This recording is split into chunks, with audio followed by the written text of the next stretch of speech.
Selamat malam teman-teman semua, kembali lagi di sesi diskusi buku Teaching to Transgress dari Bell Hooks. Malam hari ini kita akan ditemani Mbak Ika Nurul Indah dari Bersua Sumbada dan Kak Devi Yulianita dari UNJ. Apakah sudah hadir semua, Mbak Ika, Mbak Devi? Halo, bentar. Allah.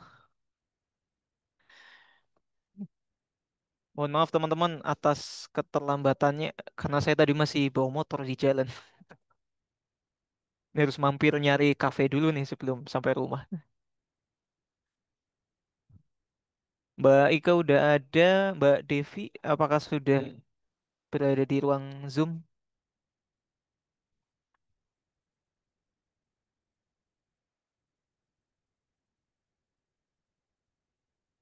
Hari ini kita akan membahas chapter ke sekian ya, lupa lagi chapter berapa ya. Teaching to Transgress.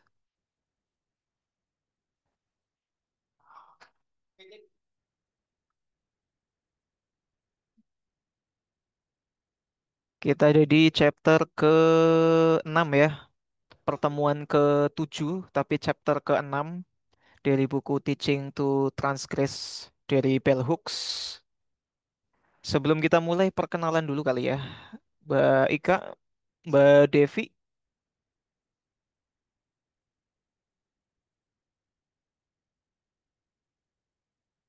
Nah ini tiang-tiang Athenanya ini udah masuk. Tiang-tiang Athena. Monggo Mbak Devi bisa kenalan lagi nih sama teman-teman nih. Kok Mbak Devi sih? Mbak Devi Mbak kemana? Devi, oh iya. Mbak Ih, Ika, jangan Mbak Ika. bilang saya sendirian lagi. Sedih banget. Oh iya Mbak Ika, Oh, ayo enggak. kenalan dulu. Mbak Devi udah di sini kok, Alhamdulillah. Tidak sendirian.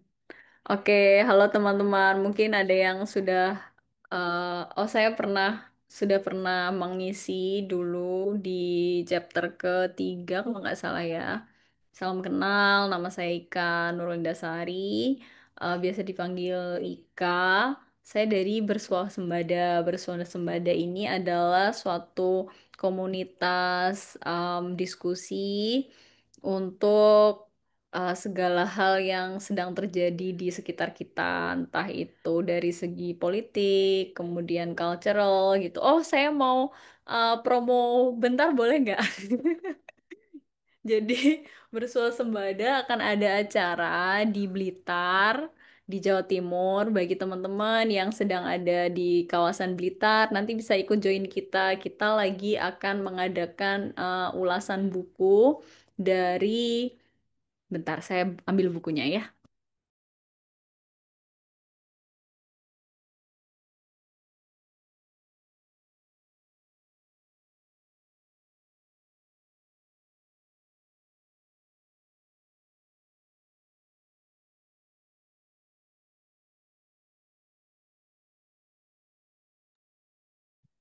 Hehe. Apa? Kita akan mengadakan acara ulasan buku judulnya Payani dari Mbak Ida Fitri. Dari Ida Fitri, dia ini menceritakan sedikit tentang pengalaman seorang perempuan yang berada di konflik GAM, Gerakan Aceh Merdeka gitu. Jadi nanti di tanggal 22 November kalau berada di sekitar. Iya Kak Gap, iya Kak Gap. Ayo kita ke Blitar. Kalau misalnya ada di sekitar sana atau bisa meluangkan waktu, bisa ikut gabung kita untuk mendiskusikan karyanya Ida Fitri, Kak Ida Fitri ini tadi begitu. Dan untuk teman-teman yang mungkin belum bisa berjoin, mungkin kita bisa ketemu di diskusi-diskusi yang lain. Sudah itu saja. Terima kasih, Kak Dimas. Oke, sama-sama Mbak Ika. Saya sekarang monggo Mbak Devi boleh kenalan dulu nih sama teman-teman. Oke, selamat malam teman-teman semuanya. Perkenalkan, nama saya Devi. Saya sekarang kesibukannya eh, sebagai pengajar gitu di UNJ gitu. Jadi eh, ini baru sih saya sebenarnya jadi eh, apa baru semester ini gitu ya karena eh, sebagai CPNS gitu. Jadi ini jadi pengalaman juga buat saya gitu, pengalaman pertama saya gitu di bidang pendidikan gitu, di bidang pedagogi gitu. Dan sebelumnya saya background pendidikannya sosiologi dari UNS gitu dan uh, kemudian melanjutkan di UGM gitu jurusan Social Development and Welfare gitu dan uh, setelah itu sempat apa kerja gitu di bidang consulting gitu di bidang lingkungan kemudian pemberdayaan masyarakat gitu dan akhirnya kemudian uh, apa ya switch gitu di bidang pendidikan gitu kira-kira. Terima kasih. Oke, berarti Mbak Devi di sospem ya, sosiologinya. Iya, saya di Oh, sosiologi pembangunannya gitu. Beda sama Pak Rahmat Hidayat Rahmat ya. Iya. ya, di pendidikan sosiologi. Gimana anak-anak sosiologi UNJ? Saya sebagai alumni, jadi saya di Pensos sih tapi apakah mulai aneh-aneh gitu atau apa? Hmm. Belum ya? Sejauh ini sih belum sih, belum dan saya malah banyak belajar gitu dari para mahasiswa gitu ya eh, selama pembelajaran gitu. Baik, baik, baik. Oke, hari ini kita akan langsung saja ya untuk masuk chapter berikutnya. Karena saya takut kafenya keburu tutup dan saya harus pergi lagi. Oke, kita di chapter kali ini akan membahas essentialism and experience ya. Di buku ini sebagaimana, di chapter ini sebagaimana Hooks di chapter-chapter sebelumnya selalu menceritakan pengalaman personalnya ya sebagai pengantar sebelum masuk ke inti pemikirannya gitu. Di sini Hooks menjelaskan pengalamannya terutama dalam kaitannya tentang Diana Foss ya, seorang profesor sastra dari Princeton University, di mana Hooks di situ memberikan kritiknya ya mengenai karya Foss, Essentially Speaking, Feminism, Nature and Difference ya, bagaimana di situ Foss itu tidak mampu untuk menjelaskan dinamika sosial yang ada atau dinamika relasi, terutama kaitannya dengan wanita atau perempuan kulit hitam gitu ya.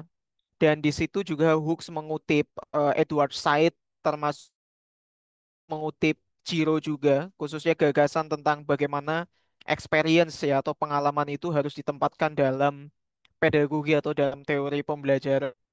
Dan di beberapa paragraf, Hooks juga menceritakan pengalamannya dalam mengajar di mana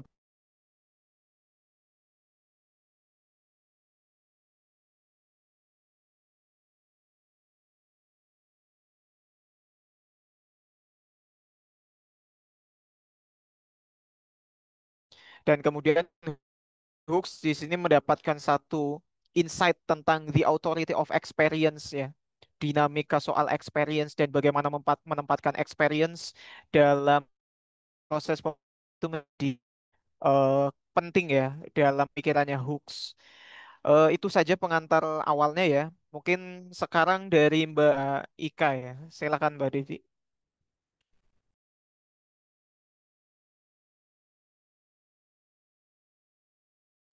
Ya, Mbak Devi dulu, Mbak. Oh Ah. ya, saya dengarnya tadi Mbak Ika. Sorry, sorry. Oke, saya izin share screen ya teman-teman ya.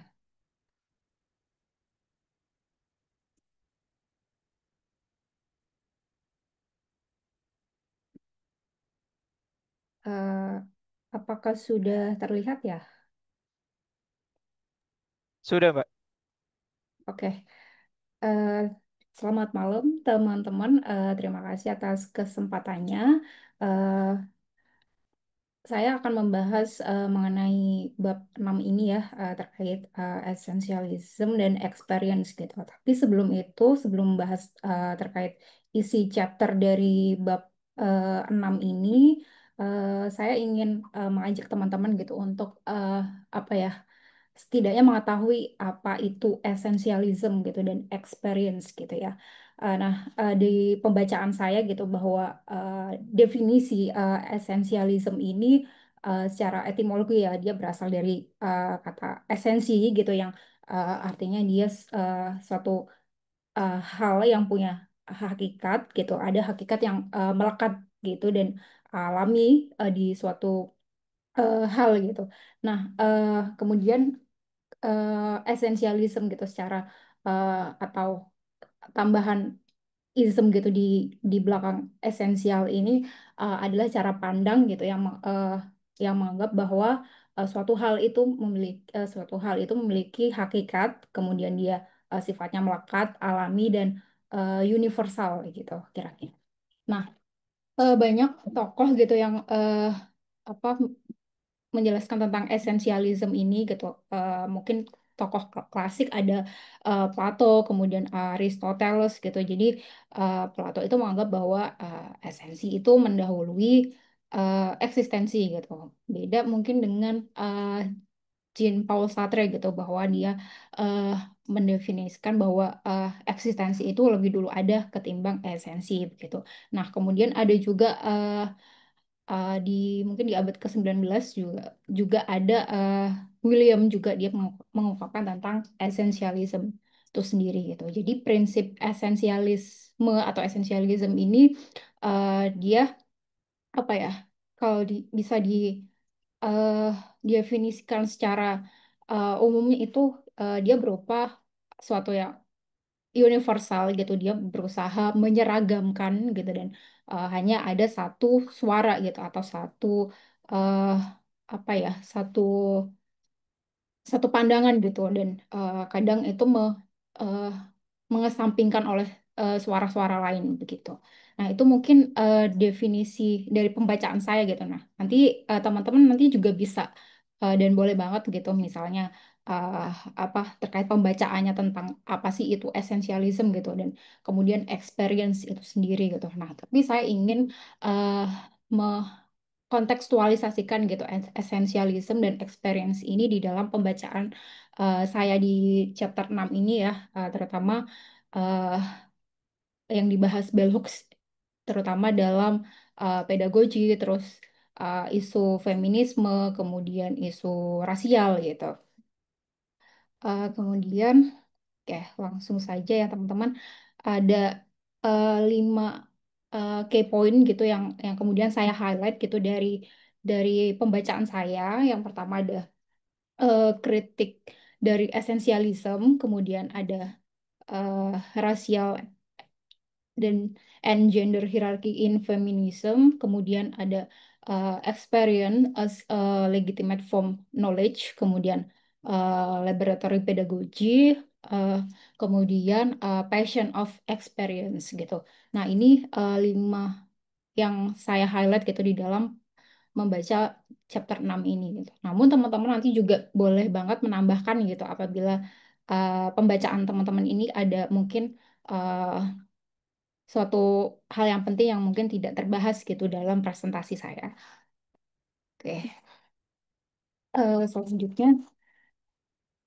terkait kritik dari esensialisme gitu. Jadi bab 6 ini dimulai dari Hooks ini mengkritik ya, mengkritik tulisan Diana Foss gitu. eh Terkait tulisannya gitu tentang essentially speaking gitu.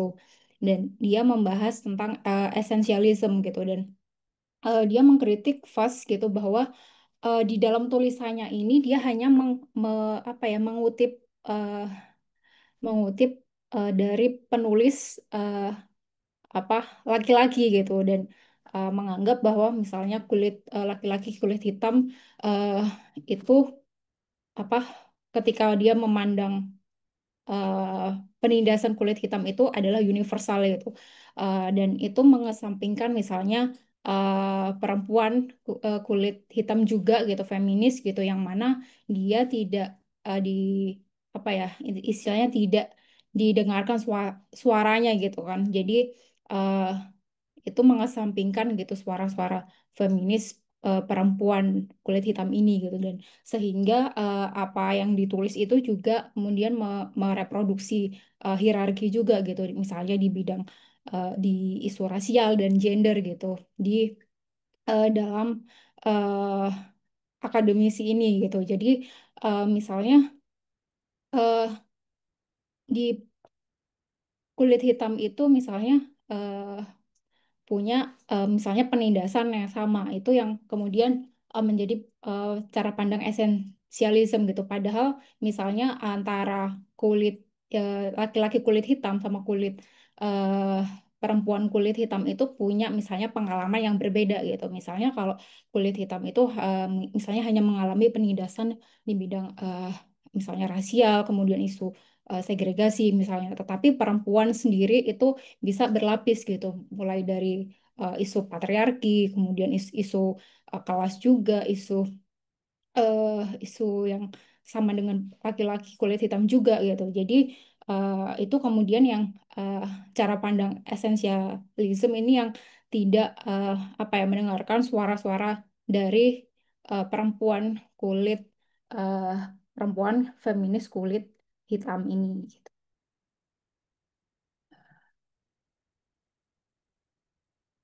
Nah, selanjutnya eh, esensialism in the classroom ya. Ini juga apa Hooks ini juga mengkritik ya terkait tulisan dari Diana Nafas ini bahwa Diana Nafas ini mengklaim bahwa eh, pengalaman pribadi ini mengganggu gitu. Maksudnya mengganggu ketika pembelajaran di kelas gitu. Dia menganggap bahwa apa pengalaman ini tidak cukup misalnya tidak cukup kuat gitu misalnya belum diteorikan atau belum eh, apa terlalu apa ya tidak eh, tidak selain tidak kuat diteorikan kemudian itu membuat eh, itu kurang layak untuk misalnya dijadikan pembelajaran gitu padahal eh, apa di dalam experience gitu misalnya di dalam kelas ini murid gitu itu membawa pengalaman yang maksudnya eh, secara yang dibawa masing-masing itu punya apa ya itu valid dan bisa menjadi penguat gitu ya terkait teori gitu jadi Hooks ini menganggap bahwa eh, tulisan Voss ini luput gitu memasukkan experience gitu di dalam pembelajaran di kelas gitu uh, dan menurut Hawks ini juga murid juga membawa pengetahuan experience gitu yang seringkali uh, kemudian ketika di kelas ini menjadi apa sebagai perlawanan gitu yang selama ini dia uh, apa ya menjadi apa dieksklusi oleh misalnya kelas-kelas yang dominan begitu ya. Misalnya kulit hitam ini cenderung misalnya dia eh, cenderung apa ya pasif gitu dibandingkan misalnya kulit putih kemudian itu kemudian sebelum ada kelas itu mereka sudah maksudnya sudah ada eh, sudah ada terkait pembedaan itu gitu. Nah, itu kemudian di dikritik oleh Hooks kayak gitu. Nah, kemudian eh, terkait library pedagogy, Hooks ini juga memperkenalkan apa inklusif dan pembelajaran yang egaliter gitu. Artinya eh, guru atau dosen itu tidak eh, bukan suatu maksudnya sumber satu-satunya sumber pengetahuan gitu ya sumber yang memiliki pengetahuan tetapi dia apa ya menyertakan misalnya muridnya gitu untuk menyampaikan terkait experience-nya gitu secara personal gitu eh, yang termasuk tentang rasial kemudian kelas itu menjadi ruang yang mutual listening and respect gitu ya. Artinya eh, menjadi komunitas belajar bersama gitu, eh, bukan orientasinya bukan ini apa persaingan gitu atau bukan hanya untuk memperoleh nilai yang bagus gitu, tetapi dia ada sebuah komunitas belajar gitu ya, yang mana kita menemukan pengalaman masing-masing kemudian diteorikan gitu, dan itu yang kemudian apa ya, membuat suara-suara yang misalnya yang tidak yang selama ini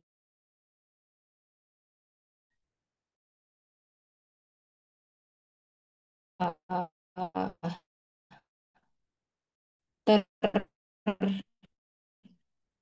tersuarakan atau sebelum kelas itu segregasi itu gitu. Nah, Hooks ini juga mengakui bahwa konsep authority authority of experience ini juga bisa disalahgunakan gitu. Misalnya eh, orang yang punya experience ini artinya dia authority ini artinya dia yang berhak membicarakan misalnya experience-nya gitu. Misalnya Mas Dimas orang Jawa gitu. Jadi dia yang berhak bicara tentang misalnya Jawa itu seperti apa gitu. Nah, dan itu eh, misalnya tidak boleh misalnya orang selain Jawa tidak boleh misalnya berpendapat tentang apa itu Jawa gitu. Jadi itu kemudian yang membuat apa authority of experience ini atau pandangan esensialisme ini menjadi disalahgunakan gitu. Yang kemudian untuk membungkam yang lainnya misalnya selain Jawa tadi gitu. Nah, tetapi menurut hoax ini bahwa pengalaman masing-masing tadi ini juga sangat penting gitu ya untuk apa untuk memahami gitu maksudnya realitas gitu dan eh, perspektif dari mereka yang marginal seperti itu. Kemudian,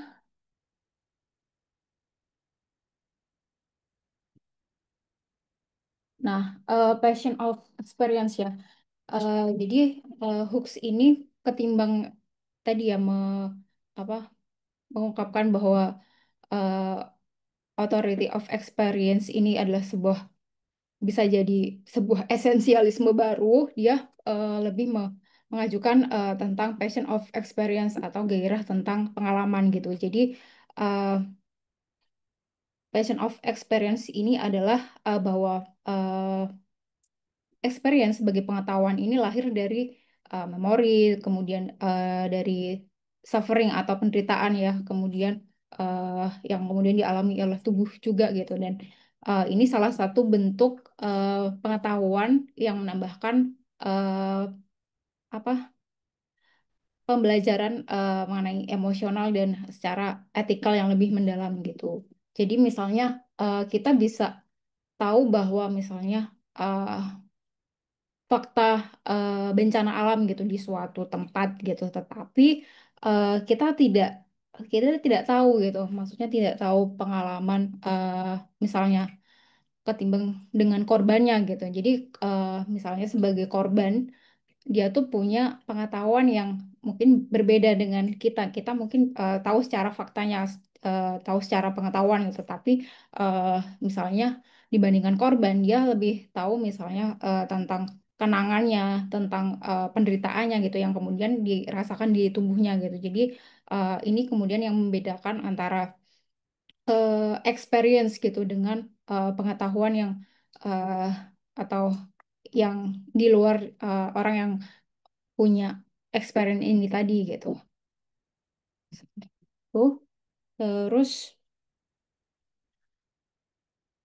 nah experience sebagai pengetahuan ini eh, jadi Hooks menganggap bahwa pengalaman itu bisa menjadi pengetahuan gitu. Jadi eh, antara experience atau pengalaman kemudian teori ini harus dia setara gitu di dalam pendidikan gitu. Dia eh, membuat eh, lebih holistik dan reflektif reflektif terkait pemahamannya gitu. Jadi kalau minggu lalu kita belajar tentang teori aja gitu, tetapi tanpa disertai misalnya tanpa disertai dengan hal konkret itu kan sebuah hanya sebuah yang abstrak gitu ya. Tetapi kalau pengalaman aja misalnya tentang praktik aja tetapi tidak eh, dipahami misalnya tidak dipahami atau didialogkan dengan teori saja itu juga eh, hanya berupa fakta dan cerita saja gitu. Jadi antara experience atau teori ini perlu kemudian setara gitu dan kemudian didialogkan gitu. Seperti itu. Nah, ini dari Bell Hooks juga gitu bahwa personal experience atau eh, pengalaman individu ini antara dia punya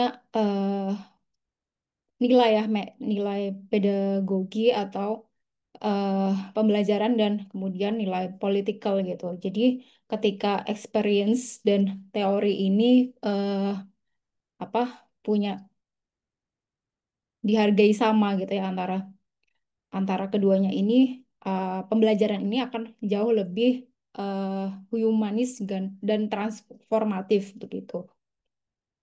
Nah, mungkin kaitannya dengan apa ya kasus yang maksudnya terkait terkait pedagogi bukan terkait pedagogi ya mungkin terkait esensialisme tadi itu bisa misalnya kita lihat gitu dalam berita yang lagi ada sekarang misalnya apa komunitas apa, salah satu warga misalnya warga Baduy dia itu kan tidak punya KTP gitu sedangkan eh, negara ini apa pemerintah gitu pemilik otoritas itu eh, apa ya menganggap bahwa semua warga negara misalnya di Indonesia ini harus punya KTP gitu. Nah, kalau tidak punya KTP seperti misalnya kemarin itu penjual madu yang ada di Jakarta Pusat ya kalau nggak salah itu eh, dia kemudian dibegal terus dia apa dia luka dan tidak ada KTP gitu maka dia nggak bisa gitu kan dapat pertolongan dari rumah sakit gitu karena misalnya dia tidak punya KTP gitu itu kan artinya bahwa suatu yang eh, apa pemilik otoritas yang apa menganggap semua ini harus universal harus semua warga ini punya KTP ya maka yang orang yang dianggap the others ini atau orang seperti misalnya masyarakat Baduy ini ya mereka akan dikecualikan gitu misalnya mereka akan dikesampingkan dalam misalnya pelayanan kesehatan maupun pelayanan eh, yang seharusnya dilakukan oleh negara gitu nah itu salah satu praktik-praktik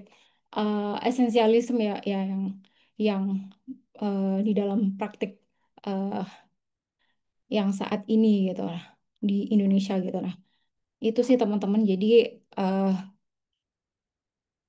itu dari saya mungkin saya kembalikan ke Mas Dimas ya. Oke, baik. Terima kasih Mbak Devi ya atas paparannya. Sekarang langsung aja ke Mbak Ika. Monggo, Mbak.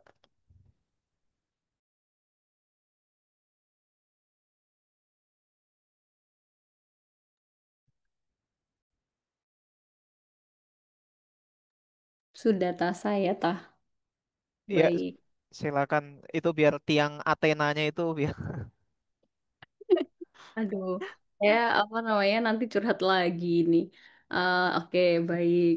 Karena sebenarnya saya mau bikin PPT, tetapi masih di proses yang pertama. Jadi saya akan share nanti ketika sudah selesai PPT-nya.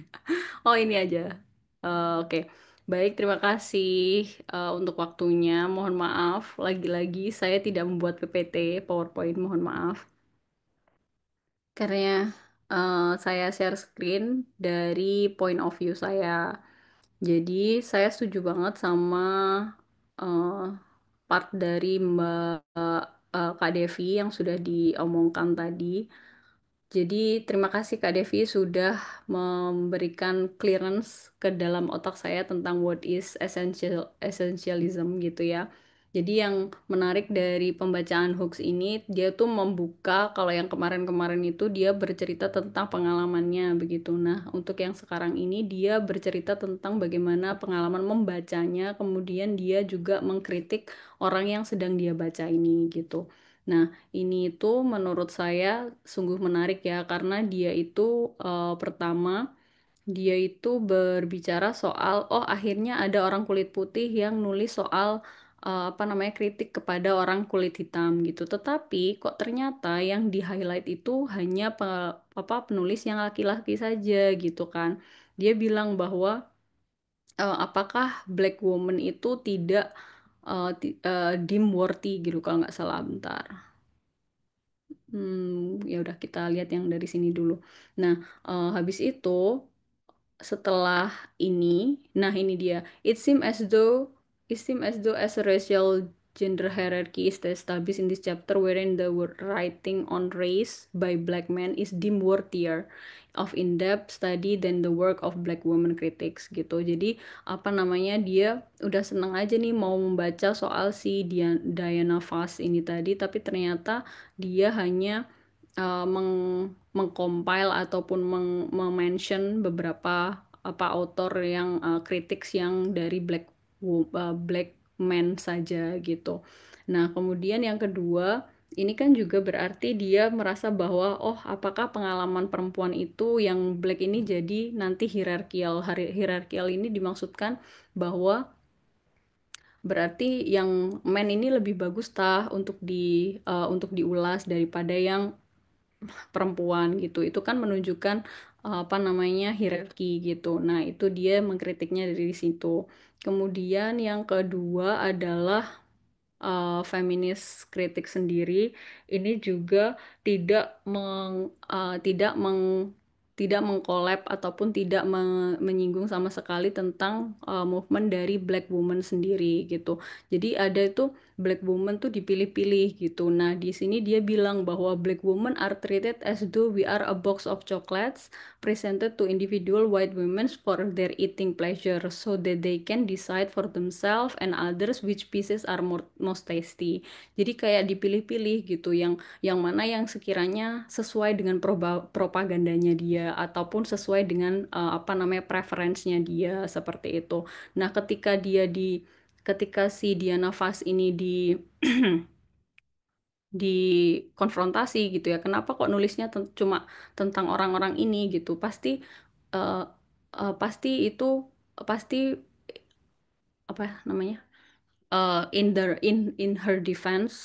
defense gitu ya, bahwa hal tersebut tuh karena resource-nya mereka hanya tentang itu gitu. Jadi kayak apa namanya ada perkilahan bahwa bilang bahwa oh resource yang beredar di mereka hanyalah itu saja begitu. Padahal seharusnya kan ada banyak juga yang bisa diikutkan gitu. Many of the limitation. Nah, terus kemudian ketika dia membaca Essentially Speaking, yang mungkin juga adalah karya yang lain karena bentar, dia tuh membacanya ada dua kalau nggak salah. Duh, lupa lagi. Oh nggak, betul. Dia membaca yang Essentially Speaking, Feminism, Nature and Difference ini. Nah, ketika dia membaca ini, dia juga bilang bahwa apa si Fas ini unfamiliar with growing body of work by black feminist critics or that she exclude the works that because she considers it unimportant gitu. Nah, apa clearly dia base her assessment, dia apa penilaiannya si siapa namanya si Fas ini berdasarkan apa her analysis of in her experience gitu kan. Tetapi dia juga si Fas ini lucunya, bukan lucunya, kayak kontradiksinya adalah ketika dia tuh bilang bahwa oh penulis Black ini lebih selalu ngomongin soal experience ya gitu daripada knowledge gitu. Nah, apa terus dia bilang nih di sini Fast particularly criticized using experience in the classroom as a base from which to expose totalizing truths gitu. Jadi dia mengkritisi bagaimana penggunaan apa namanya experience itu di dalam kelas gitu. Padahal dia sendiri sebenarnya ketika mengkonstruk kritiknya dia itu kan juga berdasarkan experience-nya dia sendiri yang apa namanya hanya mengenal beberapa saja gitu. Many of the limitations she points out could be easily applied to the way experience inform not only what we write about but how we write about it the judgment we make. Jadi di sini dia bilang bahwa apa namanya si Diana ini tadi bilang bahwa salah si Diana. Si Bell Hooks tadi ini bilang bahwa many of the limitations she points out could be easily. Si Diana ini limitationnya bisa dijelaskan not only kita tuh sedang menulis apa, tetapi bagaimana kita menuliskannya, bagaimana kita memberikan judgement dari tulisan itu gitu. Nah, kemudian apa kritik yang berikutnya juga tentang dari Fast ini adalah tentang politics of essentialism ini tadi. Dia Fast ini kan bilang bahwa ada authority of experience yang tadi juga sudah dijelaskan sama Mbak Devi. Menurut pemahaman saya nggak tahu ya pemahaman saya benar atau tidak, tapi menurut pemahaman saya dan mungkin juga nanti bisa didiskusikan, apa si Fast ini apa bilang bahwa essentialist itu, yet the politics of essentialist exclusion as a means of asserting presence identity is a cultural practice that does not emerge solely from marginalized group. Jadi Hooks ini tadi belain gitu. Sebenarnya kalau Fass bilang bahwa apa essentialist ini hanya dari marginalized, nggak kayak gitu gitu loh. Apa namanya orang-orang yang orang-orang yang apa namanya yang dominan groups men, white people, and heterosexual perpetuate essentialism juga gitu. Kenapa kok si Diana Fas ini malah melihat essentialism itu dari si ininya marginalized group gitu, malah membuat marginalized group ini semakin tidak nyaman ketika di kelas gitu. Itu menurut saya. Tapi saya juga tidak terlalu yakin apakah saya benar atau tidak. Tolong nanti, tolong nanti di ini ya, Mbak Devi dan Mas Dimas ya. Kemudian yang menarik lagi bagi saya adalah mungkin saya tidak akan apa namanya lebih jauh tentang esensialisme, hal yang tidak saya pahami. Nah, ini ada yang kayak gini juga. Oh ya, yang Said's kritik ini tadi, I agree with Said's kritik, but I reiterate what that I will while I too critique the use of essentialism and identity politics as a strategy for exclusion or domination, I'm suspicious when theory call this practice harmful as a way of suggesting that it is a strategy only marginalized group employ gitu. Jadi si siapa namanya eh si Bell Hooks ini walaupun dia setuju sama apa namanya sama Said yang bilang bahwa mana tadi reinforce the critics the dangers of si Said bilang kan kalau essentialism ini sebenarnya dia dangerous gitu ya.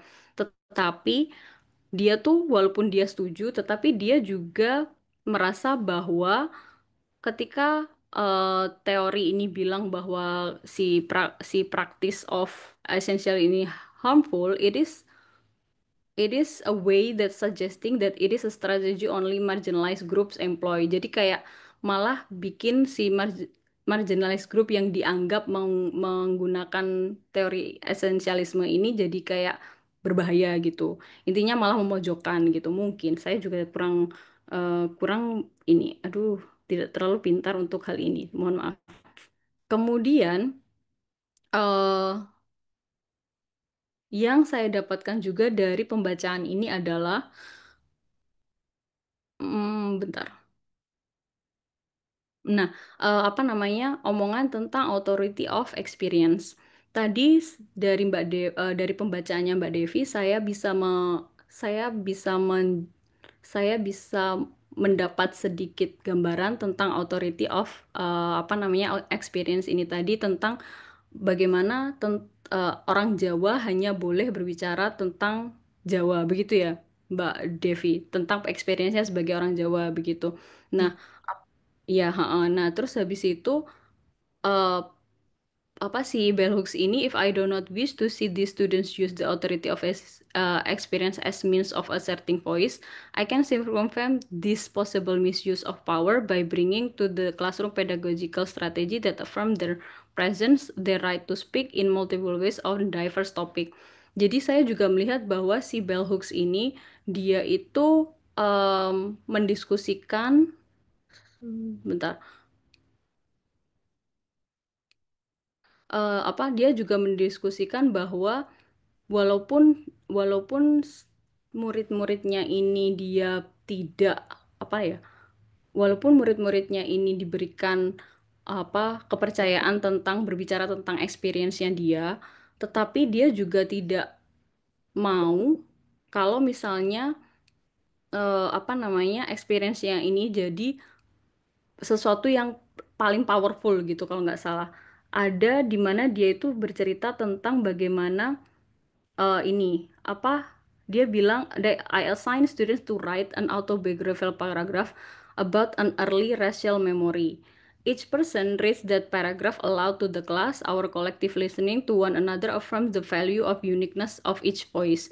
This exercise highlight experience without privileging the voice of student from particular group. Jadi dia tuh walaupun dia bilang bahwa experience itu harus itu juga meaningful way to engage the classroom gitu ya. Experience itu juga kalau tadi mengquote Mbak Devi tentang juga juga bisa valid gitu digunakan sebagai source of knowledge gitu ya.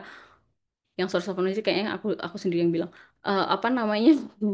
Tapi dia juga bilang bahwa experience ini juga nggak boleh dijadikan the only source gitu. Kayak terus dia juga kayak gini gini gini. Terus dia juga bilang bahwa Bell Hooks maksudnya. Bell Hooks juga bilang bahwa caranya dia mengengage studentsnya ini adalah dengan tanpa membuat grup tertentu, entah itu grup yang black ataupun grup yang white, itu lebih bagus gitu.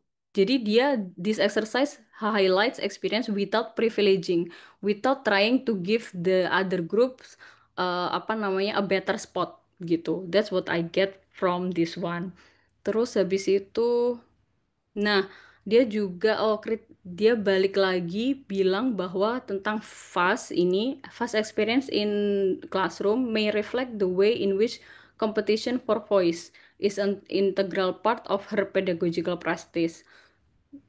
Sebenarnya praktek ini yang apa namanya bilang bahwa oh harus competition for voice ini berarti kan dia mencoba untuk membuat orang-orang itu berkompetisi untuk agar suaranya itu bisa didengar, agar pendapatnya bisa didengar seperti itu. Itu tuh menurut saya juga salah satu yang saya bisa relate di kelas karena dulu kala sebelum saya tahu praktek tentang bagaimana anak-anak itu membawa experience-nya, kemudian dia sebenarnya juga memiliki dia bukan kertas kosong yang harus diisi gitu. Itu tuh sebelum era itu, saya juga merasa bahwa anak-anak ini harus selalu engage dengan saya dengan cara berkompetisi gitu untuk mendapatkan agar saya mendengarkan opininya mereka gitu. Tetapi setelah saya mendapatkan pencahayaan, enlightenment tentang tentang bahwa semua anak ini bisa membawa experience-nya dan juga bisa berbagi gitu di kelas dan agar itu engageful. Jadi saya juga akhirnya membuat kelas yang memberikan space untuk semua anak seperti itu. Membuat space untuk semua anak itu berarti tidak ada anak yang harus cepet-cepetan untuk saya dengar ataupun harus selalu saya dengar gitu. Kalau misalnya ada anak yang tidak yang saya belum dengar pendapatnya, berarti saya akan kembali ke anak tersebut, ke anak yang masih belum mengungkapkan pendapat seperti itu. Jadi praktek ini eh, itu menurut saya juga memberikan saya refleksi tentang praktek saya sendiri gitu. Prakteknya di Bell Hook maksudnya. Kemudian ini eh yang terakhir kayaknya. Iya, betul. Hmm. Oh, ini yang Henry Giro ini. Ah, iya iya iya iya. Di sini juga menarik sekali. Giro suggests that the professor must learn to respect the way students feel about their experiences as well as their need to speak about them in the classroom setting. You cannot deny the students have experiences, and you cannot deny that these experiences are relevant to their learning process, even though you might say these experiences are limited, raw, unfruitful, or whatever. Apa namanya, di sini juga menarik buat saya karena apa namanya, ketika bell hooks itu bilang bahwa emang memungkinkankah kalau misalnya di dalam kelas itu kita sharing our personal opinion, our apa personal experiences gitu. Apakah itu memungkinkan gitu. Nah, dia di sini apa namanya mensupport argumennya dengan omongan dari Henry Giro ini tadi bahwa apa namanya si profesor, si guru itu tuh harus apa namanya menghormati gitu, menghormati apa yang students feel dan experiences dan juga pengalaman-pengalaman anaknya, studentsnya maksudnya muridnya ya muridnya, dan juga bagaimana mereka berbicara di classroom settings gitu. Jadi ini juga yang saya rasakan, yang saya amati dari anak-anak saya. Jadi ketika apa namanya kami sedang berdiskusi tentang apa namanya alternatif energi baru baru beberapa hari yang lalu. Kemudian ada satu anak yang dia jawabannya berbeda gitu dari teman-temannya. Nah, dia juga saya memberikan kesempatan kepada dia untuk menyatakan menurut kamu memangnya bagaimana gitu. Terus kemudian ketika ada tanggapan lain dari temannya, kemudian dia bilang begini kepada saya. Kemudian di akhir karena sepertinya tidak ada konklusi yang jelas begitu. Terus saya kembalikan ke anaknya, Bu. Jadi bagaimana menurut kamu? Apakah apa namanya? Terus habis itu dia bilang kayak gini, Miss, am I allowed to change my opinion gitu. Jadi dia bertanya, bolehkah saya berganti pendapat saya gitu, ataukah berganti standpoint saya gitu. Nah, di situ saya merasa bahwa apakah saya sudah sukses gitu ya. saya saya nggak tahu apakah menurut saya sudah sukses untuk membuat anak ini walaupun dia merasa bahwa pendapatnya tidak terlalu benar begitu untuk bertanya kepada saya apakah dia boleh berganti pendapat ataukah dia boleh berganti standpoint gitu ya dari yang awalnya setuju dan tidak setuju seperti itu. Saya bilang bahwa yes, of course, that's the sign of intelligence. The way we change our minds and our perspective gitu. Itu berarti signs of you can grow gitu kan. Nah, itu yang menurut saya juga adalah apa namanya reinforcement dari pemikiran bell hooks ini di praktek saya begitu. Terus kemudian ini.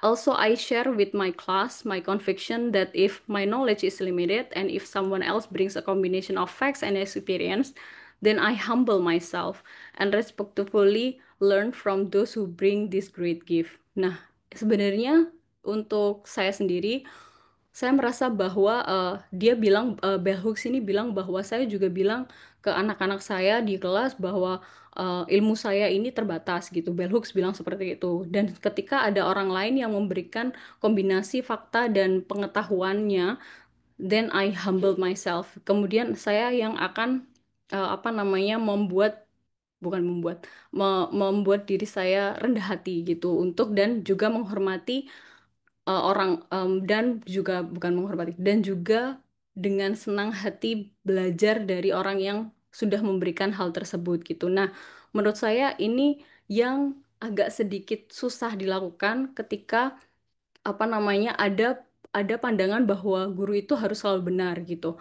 Nah, itu tuh yang saya rasakan juga gitu. Jadi, ketika saya berhadapan dengan anak-anak, batin saya itu bergelut sendiri gitu. Bergelut sendiri itu maksudnya ketika saya merasa bahwa oh saya adalah orang yang paling benar, yang paling tahu, yang paling pintar di sini. Kemudian ada anak ternyata yang jauh lebih pintar dan menyalahkan saya gitu. Bagaimana pandangan anak lain nantinya ketika saya mengakui bahwa saya salah gitu. Ada apa namanya pergelutan itu gitu dan kemudian saya mengingat lagi bahwa apa namanya anak-anak ini memiliki apa namanya ilmu pengetahuannya. Mereka sudah memiliki pengalaman-pengalaman yang dibawa ke kelas dan dia willing untuk apa namanya mengutarakan apa yang dia sudah tahu begitu. Jadi saya kembali lagi dalam pergelutan itu, dan semoga pergelutan itu selalu dimenangkan dengan bahwa saya bukan orang yang paling benar di kelas gitu. Semoga. Amin ya Allah. Begitu. Kemudian eh oke, nah ini yang tadi saya poin yang mau saya bahas tentang though opposed to any essentialist practice that construct identity in a monolithic exclusionary way, I do not want to relinquish the power of experience as a standpoint on which to base analysis or formulate theory. Nah, tadi itu yang mau saya bilang tentang bagaimana Bell Hooks ini bilang bahwa walaupun dia sangat menghargai dan bilang bahwa meaningful experience itu bisa membuat students engage in the classroom dan juga bisa bilang bahwa apa namanya students experience, maksudnya student experience itu apa namanya membawa membawa hal yang valid gitu, yang tadi yang valid gitu, tetapi dia tidak mau juga membuat the power of experience ini menjadikan standpoint yang untuk membuat teori gitu. Begitu. Itu yang saya dapatkan dari bell hooks. Untuk salah dan salahnya mohon dimaafkan, dan apabila apabila ada pandangan yang berbeda tolong disampaikan. Terima kasih. Baik, terima kasih Mbak Devi. Kata bell hooks nggak boleh nyalah. Mbak Devi baik. Karena dosen pembimbing saya itu namanya Devi, eh, Mbak Devi. Jadi saya ingatnya dosen saya. Oke, kita kembali lagi. Tadi ada beberapa poin yang menarik ya. Ada beberapa poin yang menarik, terutama tentang the authority of experience ya. Ini chapter ini tuh mungkin lebih berat daripada chapter sebelumnya ya, karena sangat filosofis. Sejak mungkin tiga empat paragraf awal itu benar-benar apa ya, sulit untuk membayangkan konkretnya itu kayak apa gitu ya, yang disebut esensialisme, kemudian bagaimana kontradiksi di dalam teksnya Diana itu ya, yang apa, justru mengutip atau source-nya itu dianggap kurang representatif dan lain sebagainya. Dan kemudian tadi juga sudah dibahas bahwa pedagogi atau aktivitas pembelajaran itu adalah sarana untuk kita bisa sharing pengalaman ya, tidak hanya transfer ilmu gitu ya, tidak hanya collecting information, tapi juga bisa jadi sharing experience gitu ya. Kemudian meskipun Hooks kemudian juga menyatakan berdasarkan paparan Mbak Ika dan Mbak Devi tadi, pengalaman juga jangan dijadikan satu-satunya source ya, tapi jangan dikesampingkan juga gitu, bahwa yang menjadi source di dalam pembelajaran itu tidak hanya pernyataan atau informasi dari guru atau buku teks, tapi juga pengalaman personal murid ya. Meskipun nanti mungkin saya punya pertanyaan ya, kadang ada beberapa situasi di mana murid ini malu untuk berbagi pengalamannya gitu, karena misalnya dianggap tidak layak atau dianggap lucu atau dianggap konyol misalnya gitu ya, tapi sebenarnya beberapa situasi mungkin perlu ya untuk sharing experience itu. Kemudian Hooks juga mungkin di beberapa chapter sebelumnya melakukan kritik terhadap profesor ya. Saya nggak tahu kenapa Hooks menggunakan menggunakan profesor, atau jangan-jangan di zamannya Hooks ini memang banyak banyak profesor eh, yang honoris causa kali.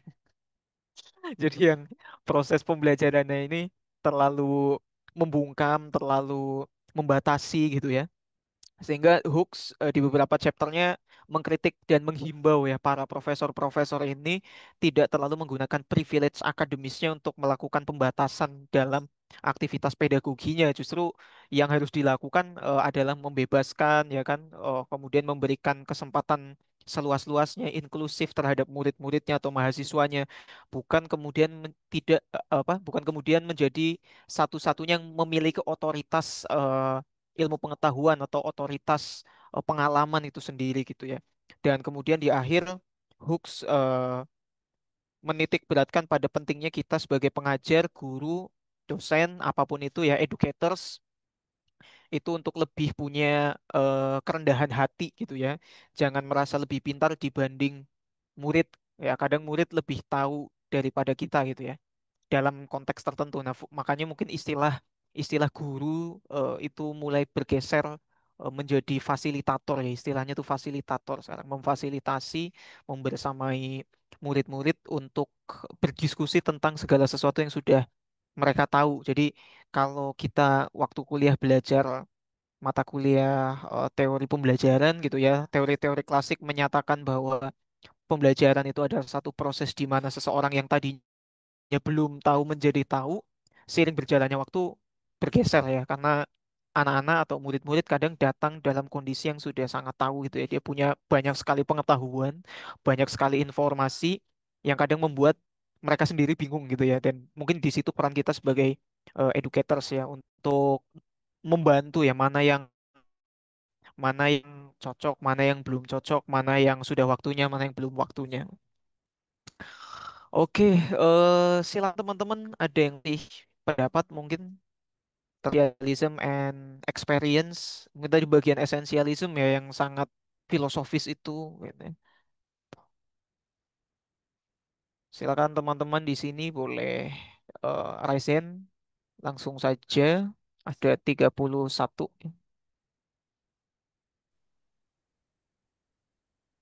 Mas Dimas. Oh ya, monggo Pak Fari. Iya, terima kasih waktunya. Saya eh, menarik sekali nih judulnya karena kita ngebahas tentang eh, apa filsafat pendidikan ya Mas Dimas ya. Karena kan kita bahas tentang esensi kan, di mana peran guru di situ sebagai core-nya dari segudang ilmu yang sebenarnya itu kan sebenarnya nggak harus gitu juga. Nah, tapi ini ada sebuah apa ya? Ada sebuah ya pertama saya turut berduka lah buat teman-teman yang menjadi korban di SMA 72. Ini saya lihat emang ada bagian dari cerita ini juga Mas Dimas. Ah, kemarin waktu kejadian itu, yang waktu di masjid itu, kebetulan juga ada teman saya di sana dan anak-anaknya juga ada yang belajar bareng saya, anak SMA 72. Saya tanya dan ternyata anak itu bukan dibully, tapi emang basicnya mereka sudah didoktrin melalui gerakan-gerakan yang kita nggak tahu dari mana dan itu sifatnya masif ya dan itu luar biasa dan itu membahayakan dan sudah mulai masuk dan sudah mulai terdoktrin salah satunya kalau nggak salah white supreme ya Mas Dimas ya yang kemarin kita pernah lihat ada senjatanya itu. Nah, di sini kita lihat ada sebuah fenomena yang menarik sekali di mana kita ini sebagai guru tuh harus bisa me, apa ya bahasanya ya memperjelas gitu.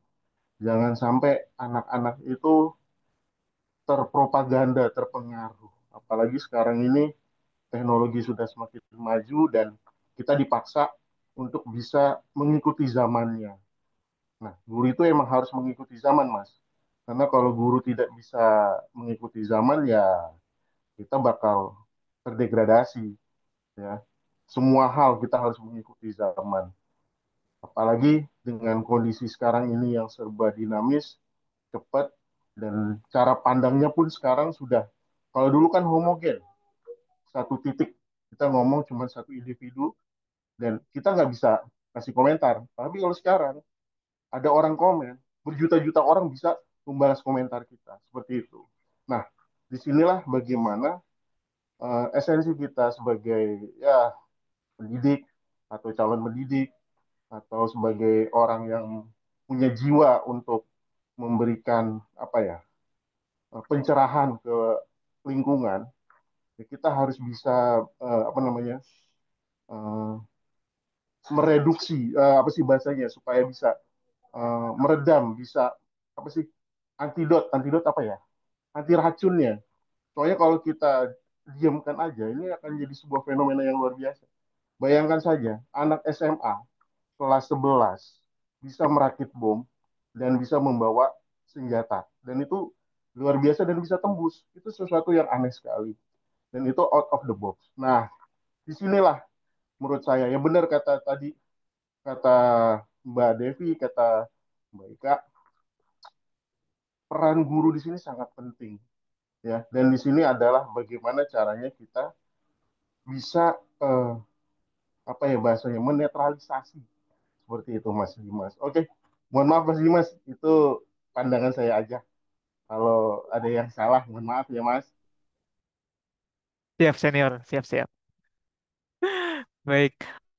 Iya, beberapa ya di akhir-akhir ini ya tragedi di SMA 72 Jakarta itu menjadi salah satu peristiwa yang cukup mengagetkan ya. Eh, Meskipun kemudian kepolisian belum melakukan penyidikan lebih lanjut untuk mengungkap motif sesungguhnya, namun ya kabar sudah beredar kemana-mana ya gitu ya kabar dan beberapa foto baik foto korban maupun foto terduga pelaku dan foto atribut-atribut yang ada di sana, foto dugaan bom baik Molotov maupun bom rakitan yang ada gitu ya. Ini menjadi menarik soal otoritas pengalaman tadi ya, the authority of experience itu tadi. Mungkin pertanyaannya menjadi seperti ini, Mbak Ika, Mbak Devi ya. Katakanlah, katakanlah ya, meskipun tadi Pak Fahri punya analisis tertentu ya, karena punya rekan di sana, ada dugaan memang anak ini terdoktrin, tapi di Kompas misalnya, ulasan-ulasannya masih cenderung pada ya dia punya punya problem perundungan yang terendap gitu ya. Dan dalam beberapa kasus perundungan itu atau bullying itu efeknya memang dalam bentuk tindak kekerasan ya, seperti penusukan terhadap teman, kemudian pembakaran sekolah di Temanggung, pembakaran asrama di sebuah pondok pesantren gitu ya.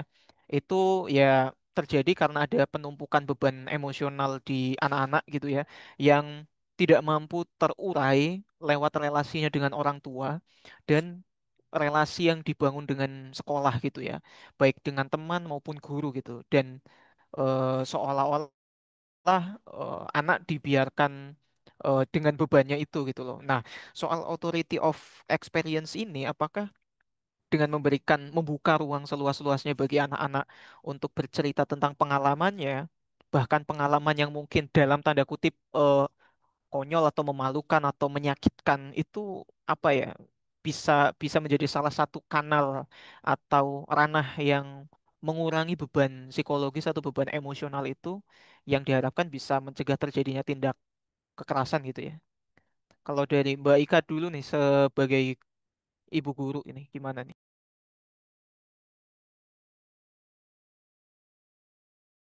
Sorry, gimana tadi pertanyaannya, Kak Dimas? Eh, ap- apakah di authority of experience ya membuka kesempatan bagi murid-murid untuk bercerita tentang pengalamannya itu menjadi salah satu kanal ya, menjadi salah satu hal yang bisa ditempuh untuk mengurangi beban emosional gitu, supaya nggak terjadi tindak kekerasan di sekolah. Hmm, menurut Bell Hooks sendiri, otoritas kepengalaman ini itu tuh dia memiliki dua sisi, sepahamku ya. Tolong Mbak Devi atau yang lainnya yang lebih memahami tentang yang kita baca ini. Eh, menurut menurut Bell Hooks dia bisa menjadi dua sisi. Yang satu memberdayakan salah satu suara dan yang lainnya menyingkirkan dan yang pisau yang sebelah lainnya adalah menyingkirkan suara lain gitu. Nah, kalau misalnya kita terlalu memberi suara kepada salah satu pihak gitu, itu akan membuat pihak lainnya kurang didengar seperti itu kan. Nah, untuk penanganan kekerasan sendiri ini menurut saya bisa bisa juga menjadi eh, menurut saya ketika anak-anak ini apa namanya menjelaskan pengalamannya gitu ya mungkin dalam konteks salah satu mata pelajaran ataupun dalam konseling seperti itu yang bisa kita lakukan sebagai guru adalah tidak mendiskreditkan ataupun tidak memvalidasi apa yang dia lakukan kan kadang itu apa yang dia rasakan gitu kadang kan kita sebagai orang dewasa menurut saya juga seperti meremehkan oh kayak gini tuh alah orang cuma cuma kayak gitu aja kok masa kayak gini gitu masa nangis apa cuma kayak gini nah omongan-omongan yang tidak memvalidasi keberadaannya adanya perasaan itu tadi yang seperti Henry Giro bilang bahwa kita harus selalu respect terhadap memori, terhadap pengalaman, terhadap apa yang apa murid kita rasakan. Nah, itu yang kalau misalnya guru tidak melakukan itu, ya itu bisa saja channeling angernya mereka melalui kekerasan gitu, melalui violence gitu. Nah, menurut saya benar sekali sih Mas Dimas kalau misalnya mau bilang bahwa eh, memberikan ruang dan kesempatan untuk murid-murid kita menceritakan pengalamannya dan memvalidasi pengalamannya, perasaannya.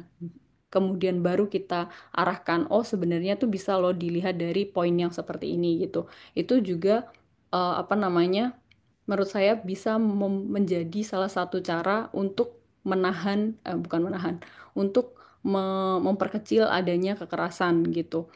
Kemudian saya juga mengingat bahwa cerita di Bell Hooks di salah satu chapter yang lainnya, ketika dia ngomongin soal muridnya dia yang ingin mencoba-coba gitu, ingin mencoba ikut brotherhood, fraternity gitu. Padahal sebenarnya Bell Hooks itu tidak setuju kalau muridnya ini, tapi dia memvalidasi gitu. Maksudnya bukan memvalidasi kayak ya nggak apa-apa kalau kamu mau coba gitu kan. Tetapi pada akhirnya juga muridnya ini sendiri yang akhirnya memahami bahwa oh ternyata aku nggak cocok-cocok banget loh gitu. Tapi Bell Hooks pun juga tidak bilang tuh kan aku bilang apa gitu. Nah, itu menurut saya juga ya kan maksudnya apa orang dewasa itu cenderung seperti itu gitu kalau misalnya dia merasa bahwa dia yang paling tahu nah karena dia merasa bahwa dia yang paling tahu itu kemudian ketika anak itu bilang bahwa oh aku tuh merasa kayak gini loh merasa kayak gini terus dia diremehkan akhirnya lah kayak gitu aja gitu nah hal-hal seperti itu yang sebenarnya membuat orang ini merasa tidak didengar gitu merasa tidak bukan tidak diperhatikan tetapi seperti ya kalau misalnya udah tidak didengar ya ngapain aku harus cerita gitu kan itu menurutku juga yang harus kita aware of ketika kita menjadi seorang guru gitu terima kasih. Baik, terima kasih Mbak Ika. Benar ya, tanpa bermaksud untuk melakukan dikotomi antara masyarakat kota dan desa ya, tapi saya yang ngajar di kota itu benar-benar ngerasain ada jarak yang sangat jauh ya antara orang tua dan anak gitu, karena mereka semua kelas pekerja gitu ya. Dan waktu mereka habis nyaris untuk aktivitas pekerjaan dan anak itu pulang sekolah tuh dileskan, dibimbelkan sampai rumah sudah jam 9 malam, jam 10 malam. Jadi bapak ibunya itu berangkat kerja ketika anaknya masih tidur dan pulang kerja ketika anaknya udah tidur gitu kan. Nah ini yang membuat anak-anak nggak punya tempat ya untuk bercerita gitu loh. Sedangkan sekolah kemudian ya tanpa tanpa bermaksud untuk menyatakan ini pembelaan saya sebagai guru tanpa bermaksud kita apa bahwa gurunya tidak punya waktu ya kita juga dibebani beban administrasi capaian pembelajaran gitu ya belum TKA kemarin gitu kan. Nah, itu ya kita pengen pengen benar-benar meluangkan waktu untuk mereka, tapi di sisi yang lain ya ternyata pemerintah memberikan rubrik yang sangat rigid untuk aktivitas kita semua gitu. Nah, saya ingat mungkin 2 tahun yang lalu saya wali kelas, saya punya murid perempuan ya. Jam 5 sore itu nunggu saya gitu kan. Saya lagi ada urusan administrasi itu di ruang TU dan Pak Dimas mau pulang jam berapa itu? Oh, saya habis maghrib kayaknya. Saya mau ngobrol gitu kan. Ketika ngobrol ya cerita, saya nggak mau pulang, Pak, gitu ya. Dan dengan sangat diplomatis saya jawab begini, Baik Kak. Terus kamu mau pulang kemana? Ya namanya saya guru baru ya. Saya baru jadi guru dan langsung jadi wali kelas itu ya pertanyaan saya terus kamu mau pulang kemana? Ya akhirnya dia cerita dia punya konflik dengan ibunya dan lain sebagainya. Dan yang seperti Mbak Ika bilang ya eh, mungkin yang disebut validasi di sini adalah ya memberikan waktu ya untuk anak-anak tuh bisa bercerita ke kita tanpa kita melakukan judgement gitu ya. Judgement ini benar, ini salah, ini apa dengerin dulu gitu loh. Dengerin dulu baru ya kita bisa sodorkan opsi, kita bisa jelaskan konsekuensi di balik semua pilihan yang mungkin akan kamu tempuh gitu ya. Tidak melakukan bahwa ini benar, ini salah gitu ya. Mungkin itu salah satu hal yang bisa kita lakukan ya.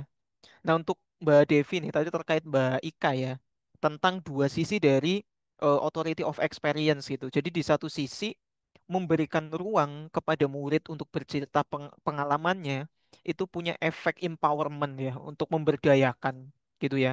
Bagaimana dia bisa lebih berdaya, bisa lebih kontekstual dalam berpikir, tapi di sisi yang lain itu punya efek memarginalkan ya, menyingkirkan kelompok-kelompok yang lain. Nah, gimana nih caranya untuk kita tiba pada apa kalau baca bahasa fungsionalisme tuh equilibrium, wah, ya.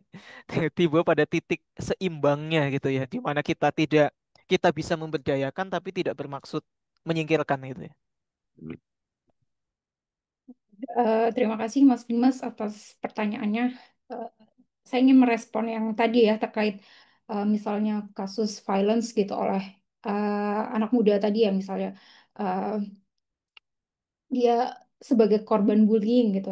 Nah, saya pikir itu juga ini ya sebuah apa ya istilahnya resistensi ya mereka untuk karena tadi setuju sama Mbak Ika karena mereka suaranya tidak didengar gitu, tidak ada ruang gitu ya untuk mereka kemudian berdialog gitu. Maka ya ekspresinya ya ya seperti itu ya misal eh, jadi apa itu sebagai dipahami violence anak muda ini tidak hanya dipahami sebagai sesuatu yang negatif ya, tetapi dia adalah resistensi dari misalnya tadi ya struktur atau misalnya sekolah yang kemudian tidak ada eh, apa baik sekolah kemudian pertemanan baik keluarga juga gitu yang tidak hadir gitu makanya mereka kemudian ya ekspresinya ya dalam hal-hal seperti itu ya kayak gitu. Nah untuk tadi pertanyaannya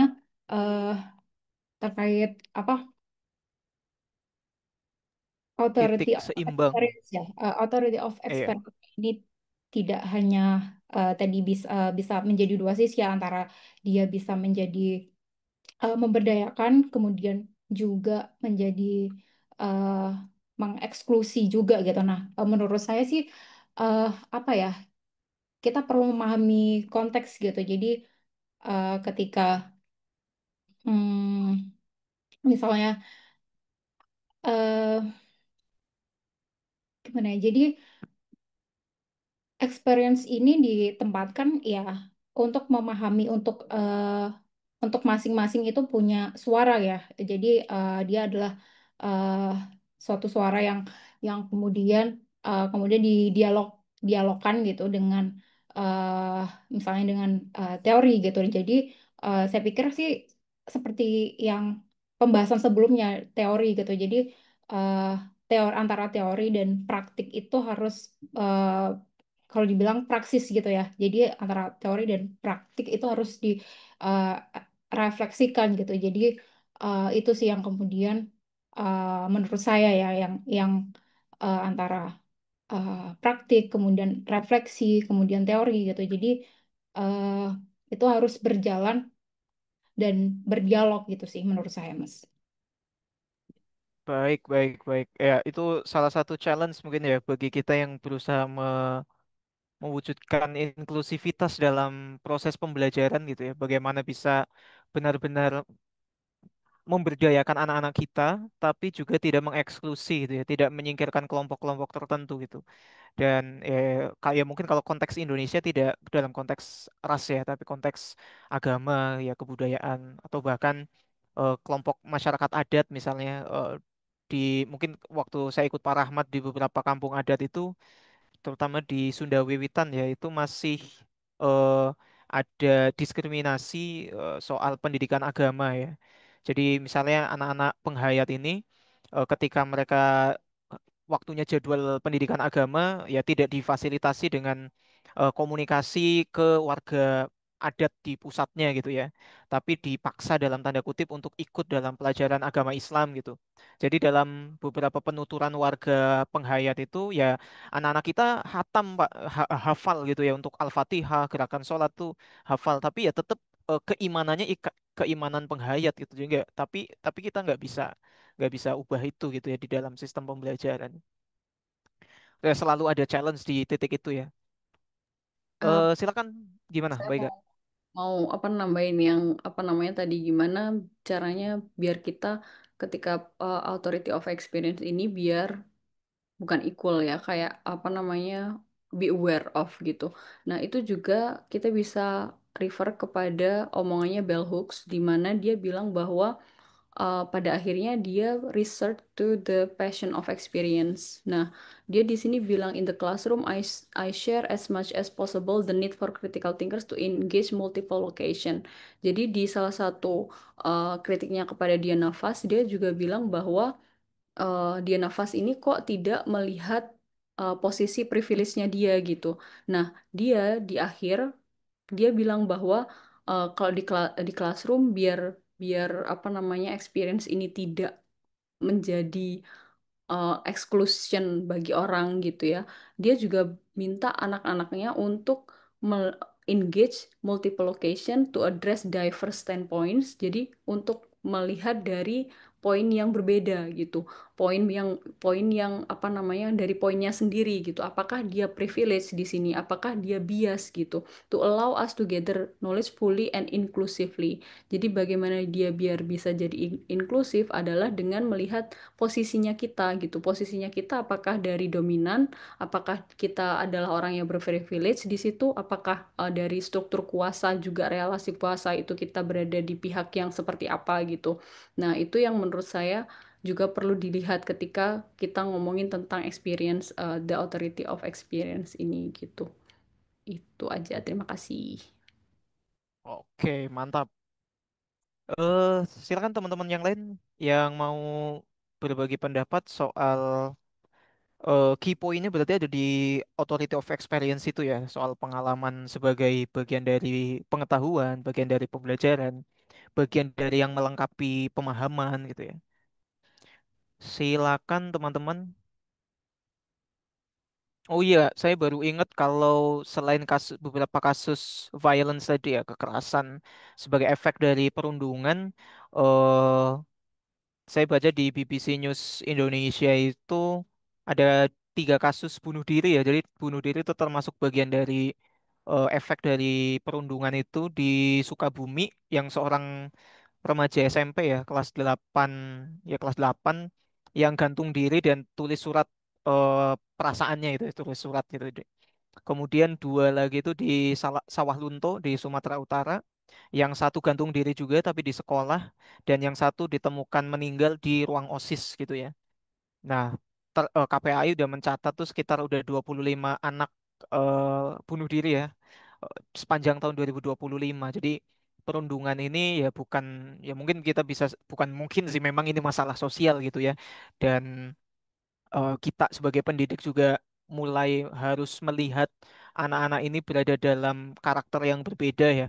Tidak bisa lagi menganggap bahwa dulu kita nggak apa-apa ya, iya kita nggak apa-apa. Sekarang kan dengan akselerasi informasi, dengan tekanan sosial yang ada gitu kan, dan banyak variabel tambahan ya, itu mungkin kita perlu lebih lebih tepat lagi dalam melihat kondisi anak-anak dan tidak melakukan apa ya tidak melakukan semacam sikap-sikap yang meremehkan ya kondisi mereka itu, gitu.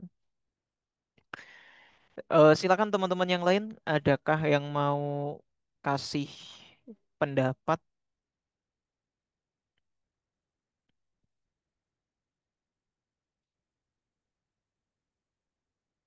Adakah di sini ada 30 orang dengan kita bertiga? Mau merespon situasi yang ada juga boleh ya, teman-teman semua. Terkait kasus 7 apa SMA 72 terus tadi beberapa kasus remaja bunuh diri gitu ya. Kayaknya beberapa hal terjadi ya belakangan ini. Ada lagi nggak ya kasus pendidikan apa gitu? Oh kalau di tempat saya itu Mbak Ika, Mbak Devi itu di Brebes ya. Itu anak SMP demo ke Kepseknya. Jadi anak SMP itu bikin demonstrasi ke kepala sekolahnya, calon kepala sekolahnya karena calon kepala sekolahnya itu pernah punya kasus korupsi di sekolahnya sebelumnya. Jadi itu anak-anak SMP orasi di situ ya. Karena ketika daftar ulang katanya dimintain uang sumbangan untuk beli AC, tapi yang nggak ada realisasinya gitu. Itu saya berpikir, wah ini udah mantep banget, udah sampai Brebes. Gerakannya udah sampai Brebes dan itu anak SMP ya. Itu bagian dari experience mereka juga yang merasakan bahwa eh mungkin kalau di kota uang-uang tertentu tidak begitu dihitung bagi orang tua ya, tapi kalau di kampung itu kan ya hasil jualan lah, hasil bertani gitu kan, diminta untuk beli AC gitu ya. Itu salah satu movement juga ya, fenomena movement di kalangan pelajar. Adakah teman-teman yang lain?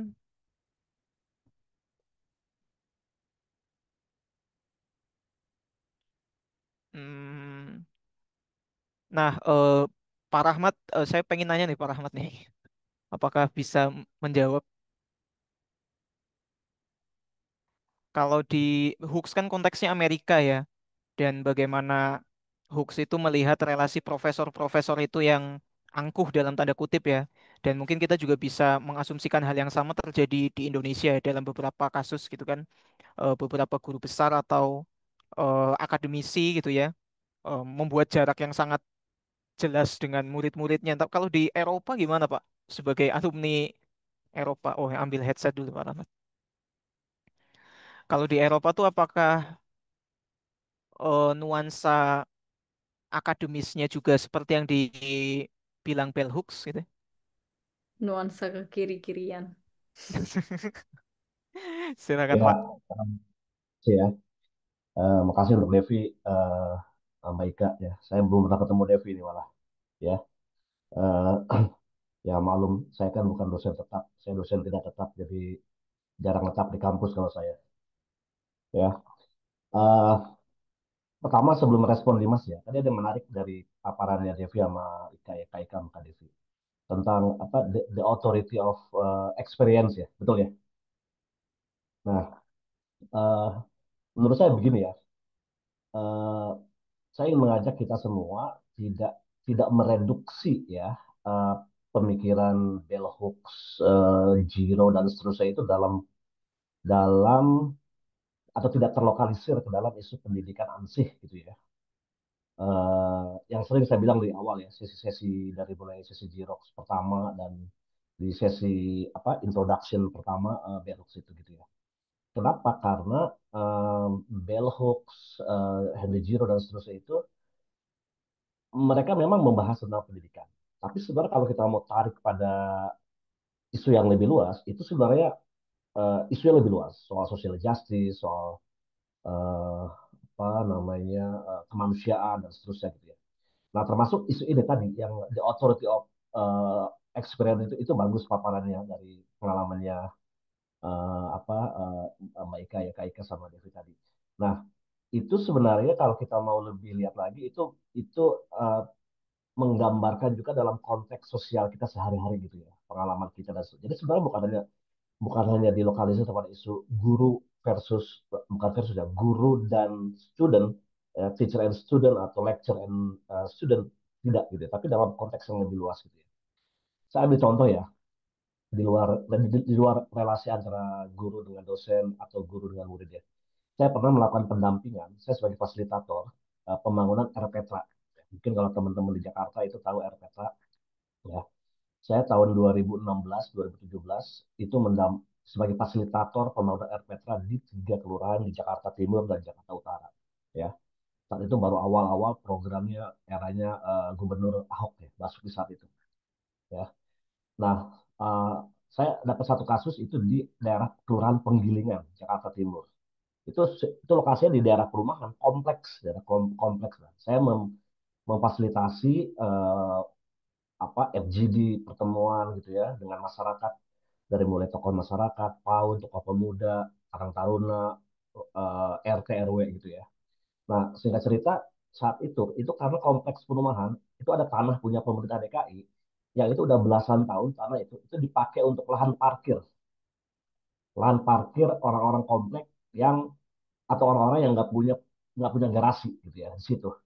Dan itu udah belasan tahun dan tiap bulan saat itu 300.000 ada kira-kira 15-20 mobil saat itu ya setiap bulannya jadi Anda bisa hitung 300.000 kali 20 mobil setiap bulan gitu ya dihitung dan dikelola oleh orang-orang lokal ya terus apa yang terjadi saat itu nah saya ketemu dengan warga, ngobrol, sharing, cerita gitu ya.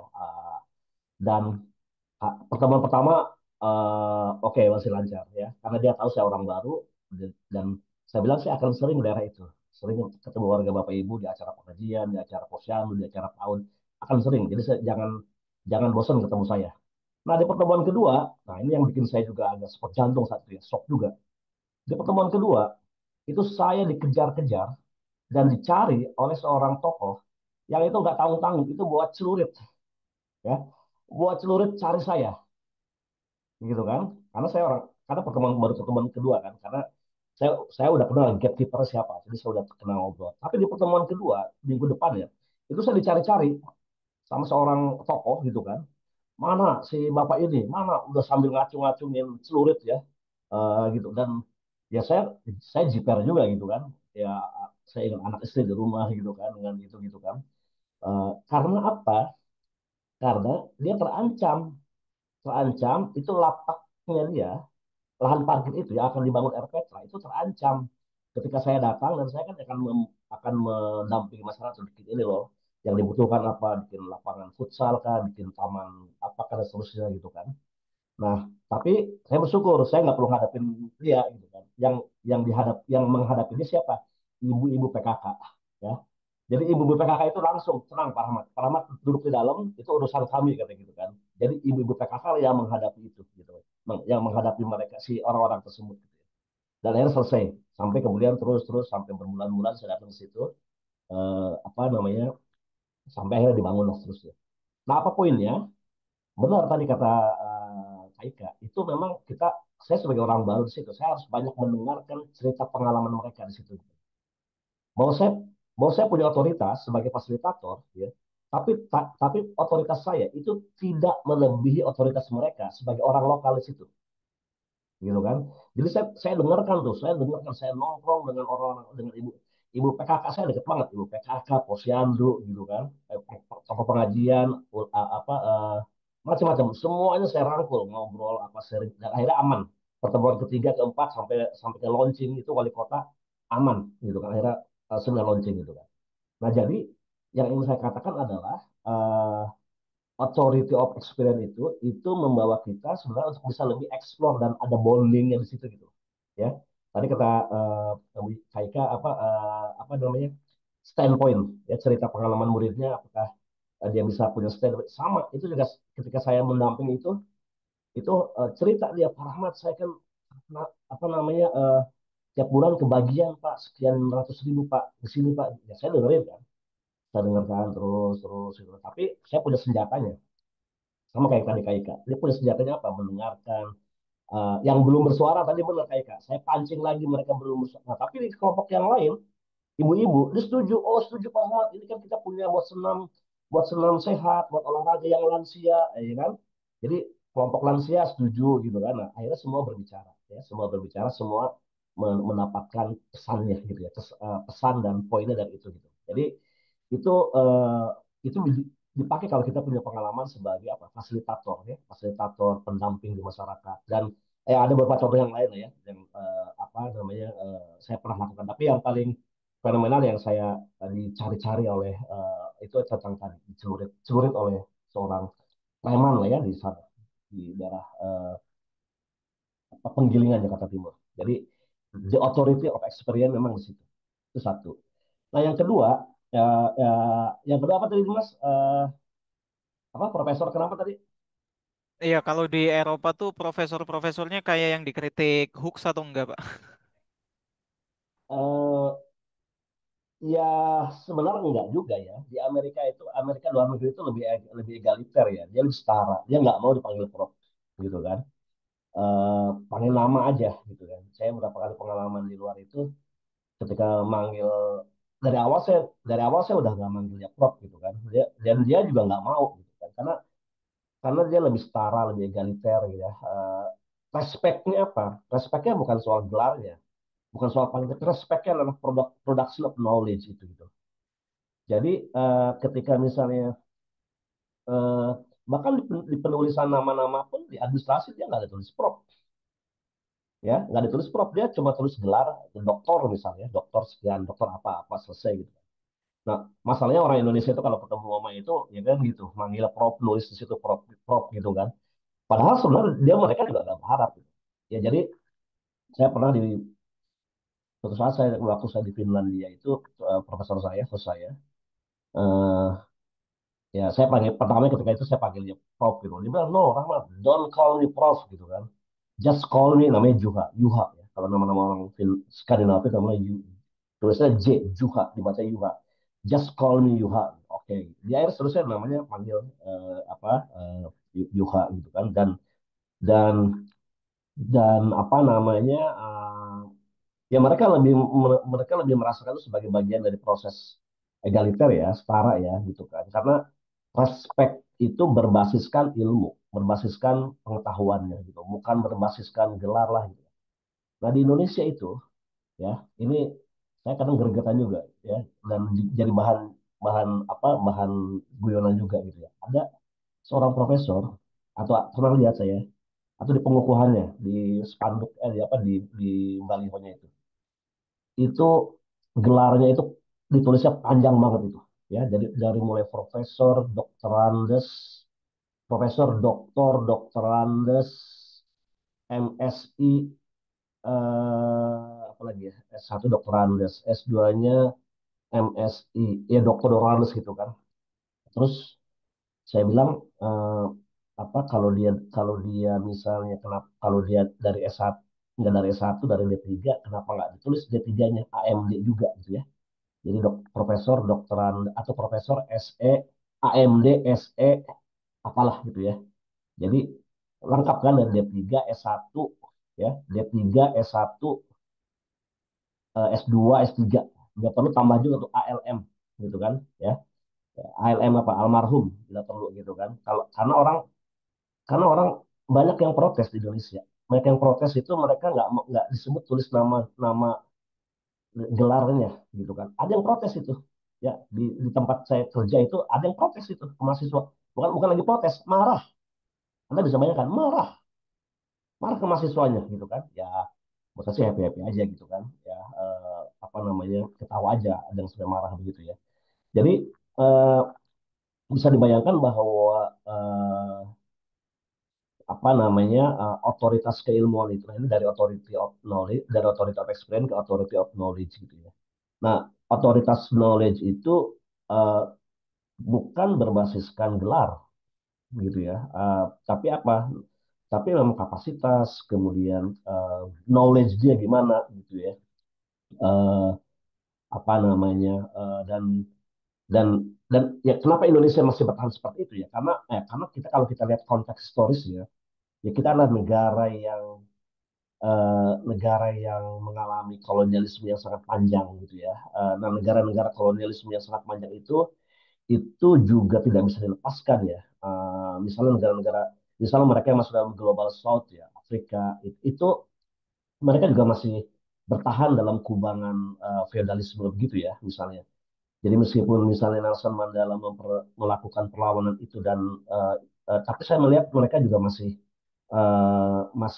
mempertahankan feodalisme itu, gitu. Masih bertahan lah legasi feodalisme itu gitu ya. Nah, termasuk negara-negara Asia, Indonesia itu kenapa kemudian masih tadi tergila-gila dengan gelar, tergila-gila dengan penghargaan dan seterusnya gitu kan. Makanya kemudian apa namanya orang-orang masih berlomba untuk apa penguasa-penguasa masih berlomba untuk ya dia udah penguasa, udah elit politik. Istilah kurang apa sih gitu kan. Tapi masih mau mengejar profesor kehormatan, masih mau punya kampus gitu kan. Itu kan apa namanya sesuatu yang secara knowledge itu nggak masuk di akal gitu ya. Dan akhirnya kemudian ya kampus jadi bagian kekuasaannya dia, profesor jadi bagian kekuasaannya dia. Bukan profesor yang memang secara knowledge itu dia perjuangkan ya, tapi dia perjuangkan sebagai bagian daripada prestis dia gitu. Itu yang kemudian kalau kita lihat misalnya banyak contoh lah yang kita perlu lihat itu ya. Jadi buat kita dari Belox ini sebenarnya membawa kita pada posisi bahwa eh, apa dan itu juga kalau di sesi yang pertama sesi kedua atau ketiga itu kan ada engage pedagogy ya Bell Hooks bicara soal itu nah itu kan tadi yang disampaikan oleh Kak Ika itu tentang itu sebenarnya authority of apa experience di sana gitu ya. Nah, jadi itu kira-kira beberapa poin saya, tapi menarik experience pengalaman sharing dari Devi dan Kak Ika. Ini jadi membuat kita bahwa bell hooks lagi-lagi dia tidak berbicara ansih dalam pendidikan relasi antara guru dengan murid, tapi dia melewati relasi yang lebih luas. Tadi jadi cerita soal rasisme, bicara soal eh, apa interseksionality antara feminisme dan rasisme. Nah, itu menurut saya adalah dari cara pandang bell hooks dan melihat realitas sosial yang lebih luas lagi. Saya kira demikian. Terima kasih. Baik, terima kasih Pak Rahmat atas penjelasannya.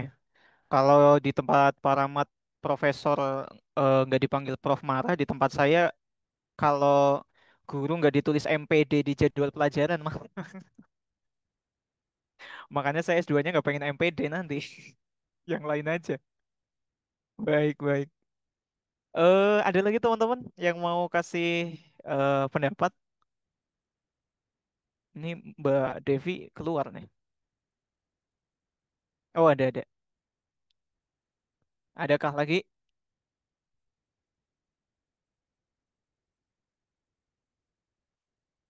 Baik, kalau tidak ada dari Mbak Devi atau Mbak Ika, ada yang mau disampaikan lagi? Kayaknya udah itu aja. Ini sesi terakhirnya Mbak Ika ya? Atau ada lagi Mbak nanti? Gak ada. Udah Oh, habis ada. ini. Kak Sania yang lainnya Oh dari iya, sana. Bersuasembada. Baik, kalau begitu. Terima kasih buat teman-teman yang Dimas, gimana? Gimana Pak? sebentar, mau ada Kak Ika. Saya penasaran. Hmm. Kok namanya swasembada itu kenapa Kak Ika? Jadi ini soalnya lagi rame-rame Soeharto ya, gelar Suara- Soeharto.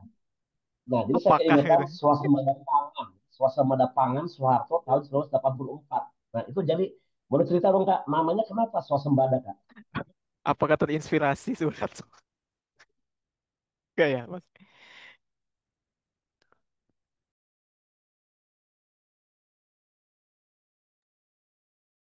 Masih mute, masih mute, Mbak.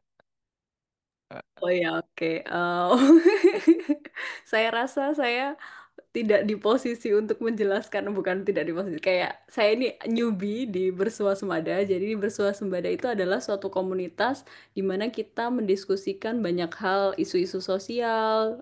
Kemarin kita ada apa Freire juga, kita bicara Freire, kita juga bicara soal apa yang sedang terjadi di Indonesia, dan besok ini kita akan ada acara untuk membicarakan salah satu buku apa namanya yang dia mengulas tentang pengalaman perempuan di ketika ada gerakan Aceh Merdeka gitu. Nah, Bersuasembada ini sendiri kalau dari pemahaman saya, tolong teman-teman swasembada yang lainnya dikoreksi apabila salah. Itu bersua akhirnya bertemu gitu. Sembada itu kan empowering each other gitu ya. Jadi bertemu untuk empowering each other gitu. Itu pemahaman saya tentang bersuasembada gitu. Tapi ada teman-teman saya, ada Kak Vio, ada Kak Gina, Kak Yoga, dan Kak Sania itu mereka juga adalah satu part dari bersuasembada itu sendiri. Oh ini Kak Gina ini.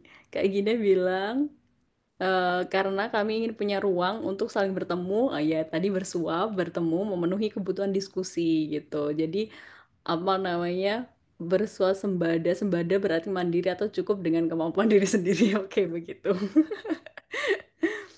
Iya, seperti itu, Pak Rahmat. Tapi ini tidak ada tidak ada kaitannya. Kami tidak terafiliasi apapun dengan Soeharto.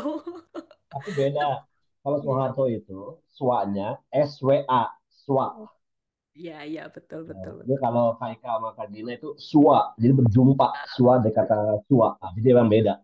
Betul, betul. Makasih. eh, Membawa propaganda baru, bukan propagandanya Soeharto. iya, Pak Rahmat khawatir Mbak Ika berafiliasi sama Bahlil, jadi Aduh, ya berbahaya. berbahaya jadinya. Baik, terima kasih Mbak Ika, Mbak Devi untuk sesi kali ini. Tentu diskusi Bell Hooks, Teaching to Transgress masih kita lanjutkan. Di minggu depan kita akan bareng Kak Michelle Gunawan dari Logos dan Kak Sania dari Bersuasembada di tanggal 15 November. Chapternya adalah Holding My Sister's Hand, Feminist Solidarity. Jadi 3 chapter ke depan kita mulai membahas feminis ya. Nanti ada feminist thinking, feminist scholarship, dan lain sebagainya. Terima kasih buat teman-teman yang sudah bersedia untuk tetap stay di kelas-kelas Logos, Bersua, Sembada, dan Henry Jirok Studies. Sampai ketemu di pertemuan berikutnya. Jaga kesehatan, eh, selalu berada di posisi kritis kita gitu ya. Karena situasi akan semakin menegangkan ke depannya. Baik, terima kasih semuanya. Selamat malam. Makasih semuanya.